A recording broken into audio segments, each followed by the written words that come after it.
Assalamualaikum warahmatullahi wabarakatuh. Perkenalkan, nama saya Muhammad Hirsuddin Febriansyah dari Fakultas Ekonomi Universitas Negeri Semarang. Di sini saya akan sedikit menjelaskan tentang sistem informasi manajemen, bagian informasi dalam praktik. Yang pertama ada informasi sebagai salah satu faktor penting penentu keberhasilan. Pada tahun 1961, Ronald Daniel dari McKinsey & Company, salah satu perusahaan konsultan terbesar di Amerika, memperkenalkan istilah Critical Success Factor atau CSF atau faktor penting penentu keberhasilan. Ia mengungkapkan bahwa terdapat beberapa aktivitas penting yang akan menentukan keberhasilan atau kegagalan bagi semua jenis organisasi. Ketika manajemen sebuah perusahaan menjalankan konsep CSF, maka akan memusatkan perhatian pada pengidentifikasian CSF dan kemudian memonitor sampai seberapa jauh mereka telah mencapainya. Sistem pemrosesan transaksi. Sistem ini digunakan untuk menjelaskan sistem informasi yang mengumpulkan data, yang menguraikan aktivitas perusahaan, mengubah data menjadi informasi, dan menyediakan informasi tersebut bagi para pengguna yang ada dalam perusahaan maupun di luar perusahaan. Tinjauan sistem data. Unsur-unsur yang lingkungannya meliputi pelanggan, pemasok, ruang persediaan bahan baku, dan manajemen arus data menghubungkan perusahaan dengan pelanggannya. Yang kedua ada sistem yang memenuhi pesanan pelanggan. Di sini ada beberapa. Yang pertama sistem entry pesanan atau order entry system, memasukkan pesanan pelanggan ke dalam sistem. Yang kedua sistem persediaan atau inventory system. Yang ketiga sistem penagihan atau billing system. Yang keempat ada sistem piutang dagang atau account receivable system. Selanjutnya ada sistem yang memesan persediaan pengganti. Sistem pembelian atau purchasing system menerbitkan pesanan pembelian kepada pemasok untuk persediaan yang dibutuhkan. Sistem penerimaan atau receiving system menerima persediaan, dan sistem utang dagang melakukan pembayaran. Selanjutnya ada sistem yang menjalankan proses buku besar. Sistem buku besar atau General Ledger System adalah sistem akuntansi yang menggabungkan data dari sistem-sistem akuntansi yang lain dengan tujuan untuk menyajikan gambaran keuangan operasi perusahaan secara gabungan. File yang membuat data akuntansi yang telah digabungkan itu adalah buku besar atau General Ledger. Selanjutnya menempatkan sistem pemrosesan transaksi dalam perspektif. Bukanlah suatu kebetulan bahwa sistem pemrosesan transaksi adalah sistem informasi pertama yang terkomputasi atau terkomputerisasi. Selain sebagai area aplikasi yang dapat dipahami, sistem ini juga berperan sebagai fondasi dari semua aplikasi yang lain.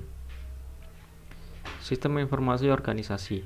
Sistem informasi organisasi dikembangkan untuk memenuhi kebutuhan akan informasi yang berhubungan dengan bagian-bagian tertentu organisasi. Marketing Informasi Sistem atau MKIS memberikan informasi yang berhubungan dengan aktivitas pemasaran perusahaan, terdiri atas kombinasi antara subsistem input dan output yang terhubung oleh basis data. Pemasaran menggunakan basis data yang diproduksi oleh sistem pemrosesan transaksi. Di sini ada beberapa, lebih tepatnya ada 5. Yang pertama, sistem informasi pemasaran memberikan informasi yang berhubungan dengan aktivitas pemasaran perusahaan.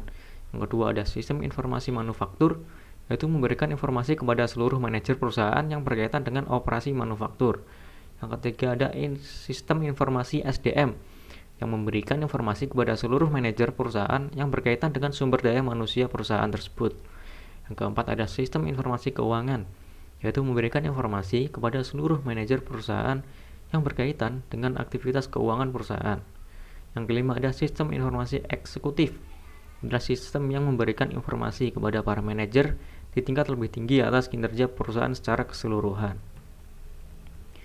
Manajemen hubungan pelanggan atau Customer Relationship Management atau CRM adalah manajemen hubungan antara perusahaan maupun pelanggannya akan menerima nilai maksimum dari hubungan ini.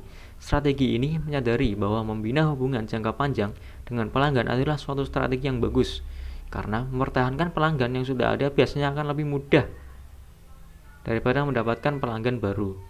Oleh karena itu, perusahaan melakukan upaya-upaya untuk memahami para pelanggannya, sehingga kebutuhan mereka akan dapat dipenuhi dan mereka akan tetap setia kepada perusahaan. Selanjutnya ada data warehousing. Memungkinkan untuk membangun suatu sistem dengan kapasitas data yang hampir tak terbatas. Di sini ada beberapa karakteristiknya. Yang pertama ada kapasitas penyimpanan yang sangat besar. Data diakumulasikan dengan menambahkan catatan baru, bukannya dijaga tetap saling mutakhir dengan memperbaharui catatan yang sudah ada dengan informasi baru. Data dapat diambil dengan mudah. Yang keempat, data sepenuhnya digunakan untuk pengambilan keputusan dan tidak digunakan dalam operasi perusahaan sehari-hari. Membuat data warehouse terdengar seperti sebuah tantangan besar, sehingga beberapa pakar merekomendasikan untuk mengambil pendekatan yang lebih sederhana. Mengimplementasikan data warehouse dengan bertahap dikenal dengan istilah data mart atau menguraikan subjek. Data mart adalah suatu basis data yang hanya menguraikan satu segmen dari operasi perusahaan. Pembuatan dan penggunaan sebuah data warehouse atau data mart disebut data warehousing dan akan dilakukan oleh suatu sistem. Bagaimana data disimpan dalam tempat penyimpanan gudang data? Seluruh data mengenai subjek tertentu disimpan bersama dalam satu lokasi yang biasanya berbentuk sebuah tabel. Data tersebut meliputi data pengidentifikasian seperti nomor pelanggan, data deskriptif seperti nama pelanggan, dan data kuantitatif seperti penjualan bulan ini. Dalam tempat penyimpanan data warehouse, terdapat dua jenis tabel yang disimpan dalam tabel-tabel terpisah. Tabel data akan digabung untuk menghasilkan suatu paket informasi. Yang pertama tabel dimensi, yang kedua tabel fakta, yang ketiga paket informasi, dan yang keempat skema bintang. Selanjutnya ada penyampaian informasi. Unsur terakhir dalam sistem warehouse adalah sistem penyampaian informasi yang mendapat data dari tempat penyimpanan data, mengubahnya menjadi informasi dan menjadikan informasi tersebut tersedia bagi pengguna. OLAP atau Online Analytical Processing membuat laporan, paket query basis data, dan model-model matematis semuanya dapat digunakan. Selain itu, terdapat pula satu jenis peranti lunak yang secara khusus telah dikembangkan untuk data warehouse. Peranti lunak tersebut yaitu OLAP yang merupakan singkatan dari Online Analytical Processing. Terdapat dua pendekatan untuk OLAP. Yang pertama ROLAP dan MOLAP. ROLAP atau Relational Online Analytical Processing menggunakan suatu sistem manajemen basis data relasional standar.